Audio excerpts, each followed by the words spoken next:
মাস থেকে বাংলাদেশে চাঁদাবাজি কোনো বন্ধের পরিক্রমা দেখতে পাচ্ছি না। চাঁদাবাজের চেহারা পরিবর্তন হয়েছে, কিন্তু চাঁদাবাজির পরিবর্তন হয় নাই। রাজনৈতিক ছত্রছায়ায় বাংলাদেশের হাট, মাঠ, ঘাট, bus stand, auto stand, tempo stand দখল করবার যে লুটপাটের রাজনীতি চলমান ছিল গত 16 বছর, আমরা দেখতে পাচ্ছি রাজনৈতিক ছত্রছায়ায়, নতুন নতুন ব্যানারের ফেস্টুনে, নতুন নতুন রাজনৈতিক দলের ছত্রছায়ায় এবং নেতাদের ছত্রছায়ায় সব জায়গা থেকে চাঁদাবাজির নতুন পরিক্রমা শুরু হয়েছে। হকার মার্কেটগুলোতে চাঁদার পরিমাণ বাড়িয়ে দেওয়া হয়েছে। গুলিস্তান থেকে শুরু করে ঢাকা শহরের 20 লক্ষ হকারদের কাছ থেকে এই নতুন রাজনৈতিক চাঁদাবাজি বন্ধ করতে হবে। আমরা বলছি, আওয়ামী বন্দোবস্তের পরিবর্তে যদি কেউ মনে করে থাকে বাংলাদেশের কোন রাজনৈতিক দলকে রেড লাইন করে দেওয়া হয়েছে, হোয়াইট চেক বুক দিয়ে দেওয়া হয়েছে যে আওয়ামী লীগ চলে গেছে বলে রাস্তাঘাট থেকে আপনারা চাঁদাবাজি করতে পারবেন, হাট ঘাট মাঠ দখল করতে পারবেন, ঘাটের ইজারা পরিবর্তন করতে পারবেন, bus stand and tempo stand থেকে ইজারা নিতে পারবেন, যেখানে যেখানে যাচ্ছে তাই করে চাঁদাবাজি করে সড়কে এবং বিভিন্ন জায়গায় পণ্যের দাম পরিবর্তন করতে পারবেন, কারওয়ান বাজার থেকে প্রতিদিন লক্ষ লক্ষ কোটি টাকা চাঁদাবাজি করতে পারবেন। আপনাদেরকে মনে করিয়ে দিতে চাচ্ছি, বাংলাদেশের 6 কোটি তরুণরা যারা আবু সাইদ এবং মুগ্ধ হয়ে ফিরে এসে বাংলাদেশে আওয়ামী ফ্যাসিবাদকে রুখে দিয়েছিল, তারাও এই নতুন রাজনৈতিক ছত্রছায়ায় চাঁদাবাজ রুখে দেবে, হাট মাঠ ঘাট সকলের বন্দোবস্ত রুখে দেবে, নেট এবং ডিশের ব্যবসা রুখে দেবে, ফেরিওয়ালা এবং হকারদেরকে নিয়ে রাস্তায় রাস্তায় কোটি কোটি টাকার টেন্ডার বাণিজ্য রুখে দেবে। আপনাদের রাজনীতির কবর তৈরি হবে যদি আপনারা 16 বছরের আওয়ামী ফ্যাসিবাদ থেকে না শেখেন। আওয়ামী রাজনৈতিক বন্দোবস্তের বিকল্প আকারে এই গণ অভ্যুত্থানের স্পিরিটকে ধারণ করে নতুন করে চরিত্র না বদলান, নতুন রাজনৈতিক সংস্কারের সাথে নিজেদের অ্যালাইনমেন্ট তৈরি না করেন, তাহলে মনে রাখবেন, যারা যুদ্ধ করে জুন জুলাই আগস্টে আওয়ামী ফ্যাসিবাদকে রুখে দিয়েছিল, সেই মুগ্ধরা, সেই নিয়াজ এবং আসিফরা, সেই ইকবাল আর তন্ময়রা আবু সাইদ হয়ে আবার বুক খুলে দিয়ে বুলেটের সামনে সেই নতুন রাজনৈতিক ক্রিমিনালদেরকে ঠেকিয়ে দেবে। বাংলাদেশে 6 কোটি তরুণের নতুন যে রাজনৈতিক বন্দোবস্তের আকাঙ্ক্ষা স্বপ্ন তৈরি হয়েছে, এই আকাঙ্ক্ষার সাথে আমরা কোনোভাবে বেইমানি করতে দেব না, এই স্বপ্নের সাথে গাদ্দারি করতে দেব না। আপনি যে দল করেন, যে নামে করেন, যদি না বদলান, আপনাদের ইতিহাস হাসিনার মতো হবে, আপনাদের ইতিহাস আওয়ামী লীগের মতো হবে। তাই অপশন খুব পরিষ্কার। বাংলাদেশে হবে না, তাই আমরা পরিষ্কার করে বলতে চাচ্ছি, জুলাই এবং আগস্টের গণ অভ্যুত্থানের যে স্পিরিট, এই আকাঙ্ক্ষা এবং রাজনৈতিক বন্দোবস্তের উপরে ভিত্তি করেই আগামী দিনের বাংলাদেশ পরিচালিত হবে, সংস্কার কার্যক্রম পরিচালিত হবে, নির্বাচন হবে এবং জনগণের সরকার প্রতিষ্ঠিত হবে। এটাই হচ্ছে জনগণের ম্যান্ডেট, এটাই হচ্ছে গণ অভ্যুত্থানের ম্যান্ডেট। এই ম্যান্ডেট গণ অভ্যুত্থান পরবর্তী যে অন্তর্বর্তীকালীন সরকার আছে, আপনাদেরকে মনে করিয়ে দিচ্ছি, এবং সেটা করবার জন্য যা যা করণীয় সেগুলো যদি না করেন, তাহলে আমরা প্রতিবাদ করতে আগের মতো লড়াই সংগ্রাম করতে বাধ্য হব। এবং অতি বিলম্বে সময় ক্ষেপণ না করে আপনাদেরকে আহ্বান করছি, গণতদন্ত কমিশন করেন, যত লোক শহীদ হয়েছে এবং আহত হয়েছে তাদের ক্রিমিনালদেরকে আইডেন্টিফাই করেন, তাদের জীবনের গল্পগুলো আইডেন্টিফাই করেন, মানুষকে জানান। এটাই হচ্ছে আগামী দিনের উত্তর প্রজন্মের কাছে নতুন বাংলাদেশ গড়বার আমাদের যে ওয়াদা, সেই ওয়াদা। এই ওয়াদার বাইরে কোন অন্তর্বর্তীকালীন সরকারের ম্যান্ডেট থাকে। ইতিহাসের নৃশংসতম গণহত্যার দাবিতে আজকের এই আয়োজনের যে দাবি, সেই দাবিটা আমরা 5ই আগস্টের পর থেকে বারবার বলছি।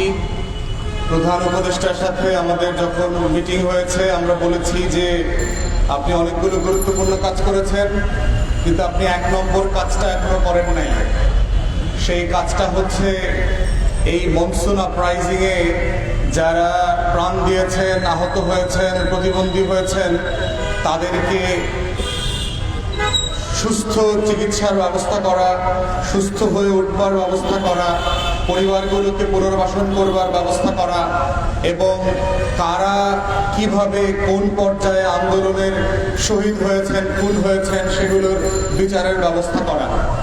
এই বিচার ব্যবস্থার একটা মডেলও আমরা প্রস্তাব করেছিলাম, যে মার্কিন যুক্তরাষ্ট্রের কংগ্রেশনাল হিয়ারিং যে মডেলে হয়, সেই মডেলে পাবলিক গণশুনানির মতো করে একটা উন্মুক্ত শুনানি হতে হবে, যেখানে জুন জুলাই আগস্টে বাংলাদেশের স্বাধীনতা যুদ্ধের এই নতুন লড়াইতে যারা অংশগ্রহণ করেছেন, যারা আহত হয়েছেন এবং শহীদ হয়েছেন, সেই সকল ব্যক্তি এবং পরিবারের গল্পগুলো যেন আমরা জানতে পারি।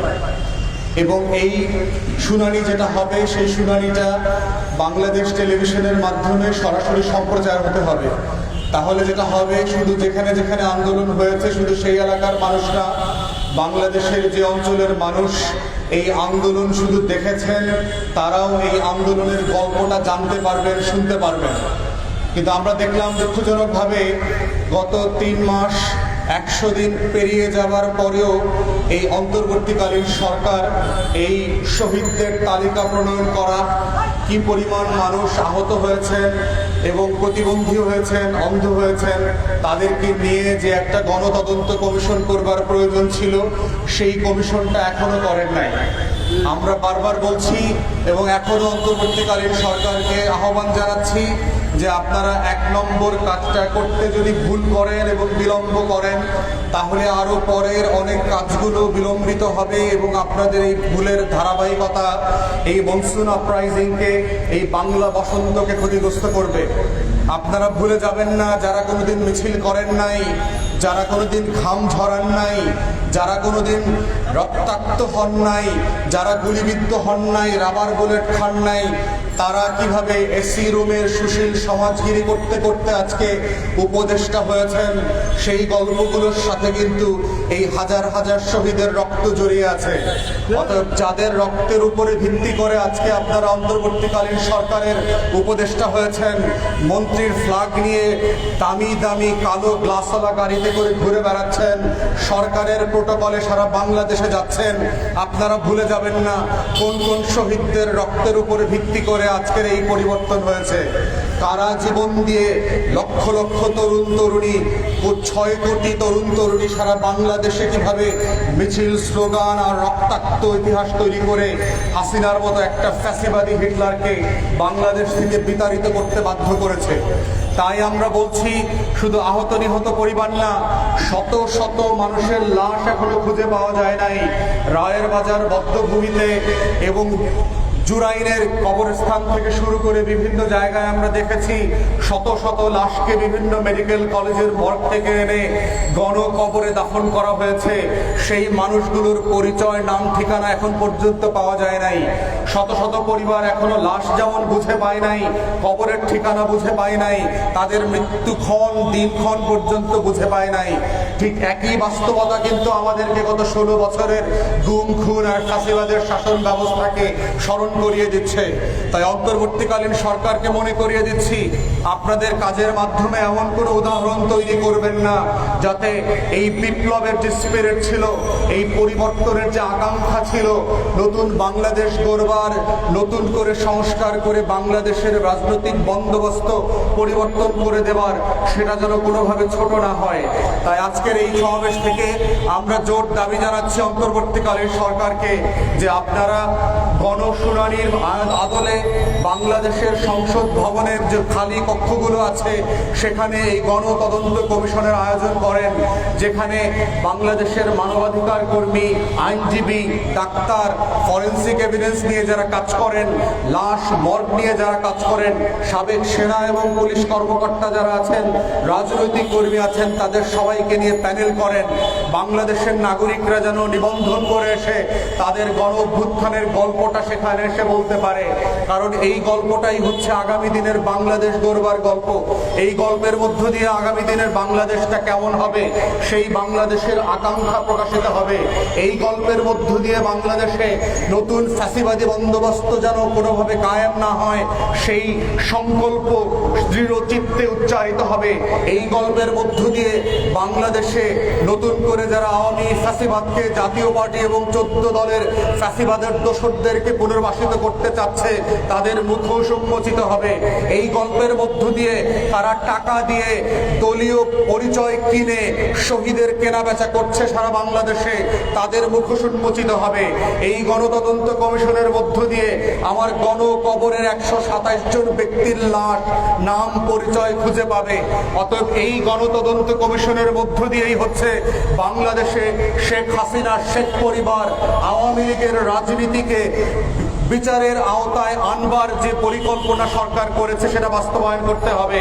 যদি এটা না করেন তাহলে আমরা দেখব যে 71-এর যুদ্ধের পরে যেভাবে আওয়ামী লীগ মুক্তিযুদ্ধ নিয়ে ব্যবসা করেছে, এই গণ অভ্যুত্থানের শহীদ, আহত, নিহত এবং প্রতিবন্ধী মানুষদেরকে নিয়েও কয়েকদিন পরে বিভিন্ন রাজনৈতিক দল ব্যবসা করবে। এই ব্যবসা শুরু হয়েছে। এই ব্যবসা বন্ধ করবার একমাত্র উপায় হচ্ছে এটাকে স্বচ্ছ, জবাবদিহিতামূলক উপায়ে বিচারের মুখোমুখি করা। আওয়ামী লীগের কোন কোন নেতা, জাতীয় পার্টি এবং 14 দলের কারা কারা সেই কারফিউ ঘোষণার আগে প্রেস কনফারেন্স করেছে, 14 দলের মিটিংয়ে সিদ্ধান্ত নিয়েছিল যে বাংলাদেশের প্রতিবাদী জনগণের উপরে গুলি চালানো হবে। সেনাবাহিনী নামিয়ে 7.62 ব্যারেলের রাইফেল দিয়ে, স্নাইপার দিয়ে 5 কিলোমিটার দূরে এক একটা বুলেট দিয়ে 2-3 জনকে হত্যা করা হবে। সেই গল্পের খলনায়ক কারা ছিলেন, আদেশদাতা কারা ছিলেন, শুট অন সাইট পলিসি কারা এনফোর্স করেছে, সেনাবাহিনীর কারা কারা, পুলিশ এবং র্যাবের কারা কারা এই গুলিতে এবং গণহত্যায় অংশগ্রহণ করেছে, তাদেরকে প্রশ্নবিদ্ধ করতে হবে এবং প্রশ্নের মুখোমুখি করতে হবে। গোয়েন্দা সংস্থার প্রধানদেরকে ডাকতে হবে। আওয়ামী লীগের যারা এখন গ্রেফতারকৃত এমপি মন্ত্রীরা আছেন তাদেরকে ডাকতে হবে, ডেকে গণশুনানিতে জিজ্ঞেস করতে হবে জাতির পক্ষ থেকে এবং দেশবাসীর পক্ষ থেকে যে এই গণহত্যায় আপনাদের কি ভূমিকা ছিল, শেখ হাসিনার কি ভূমিকা ছিল, শেখ পরিবারের কি ভূমিকা ছিল। এটাই হচ্ছে আমাদের প্রায় 2000 শহীদের প্রতি, আমাদের উত্তর প্রজন্মের প্রতি আমাদের ওয়াদা যে আমরা তাদের প্রতি ইনসাফ করব, তাদের রক্তের শোধ নেব। এটা বিচারের মধ্য দিয়ে হতে হবে, ন্যায্যতার ভিত্তিতে হতে হবে না। সেই আহ্বান জানিয়ে আমার বক্তব্য এখানেই শেষ করছি। সবাইকে অসংখ্য ধন্যবাদ। আসসালামু আলাইকুম।